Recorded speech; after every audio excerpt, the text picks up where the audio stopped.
Hey, man, look, I'm just the messenger. Take Dabo Swinney's word for it. Just to kind of follow up with what Dan said, our players and our staff, we have sacrificed all year long.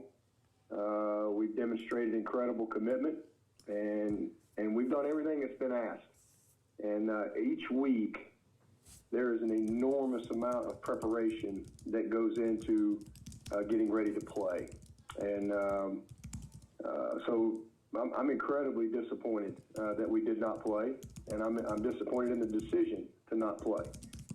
We had, as Dan said, one guy test positive on Friday, and so they canceled the game, even though all protocols were followed. And also, as he said, that's why we test on Fridays before the game, because a guy can be negative Monday, Tuesday, Wednesday, Thursday, can be negative all week, and as we all know, could be positive on Friday. And so that's why we test on Friday. And it is also why we as a league voted to expand the travel roster from 72 to 80 in expectation that there would be positives on Fridays so that you could take more guys to be available. No one ever had an illusion that there wouldn't be a positive on a Friday. So again, that's why the roster was expanded.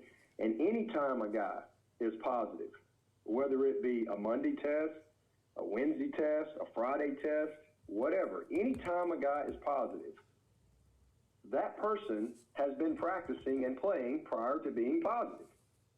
In fact, we could all test negative on Friday. That doesn't mean someone doesn't turn positive before kickoff on Saturday. And we all have known that. The standard to cancel a game was not met. A guy testing positive on Friday does not cancel a game. I was on every committee call for months since March, and that was never the case. Never once was it said that if a team had a player test positive on a Friday test, that the game would be canceled. The only thing that we talked about in canceling games was not having enough scholarship guys or at least 7 offensive linemen. And as Dan said, we offered to test again, play Saturday night, Sunday, Monday, and it was declined. We spent several $100,000, $300,000+ to travel. We set up a Ringling Brothers tent took over an entire parking lot to do what we have to do to meet the standards. We had people travel from all over the country to come to the game, to see the game. We met the standard to play, and we should have played. We have mitigated everything all year long, all year. Meetings, practices, meals, housing, how we travel. If the standard to play was 0 positive tests, then we would have never had a season. This game was not canceled because of COVID. COVID was just an excuse to cancel the game. And to be honest with you, I don't think it has anything to do with their players. I have no doubt that their players wanted to play and would have played. And same with the coaches. To me, the Florida State administration forfeited the game.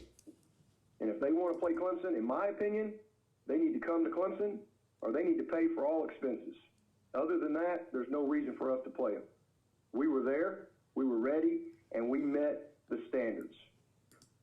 So from my perspective, that's in the rearview mirror.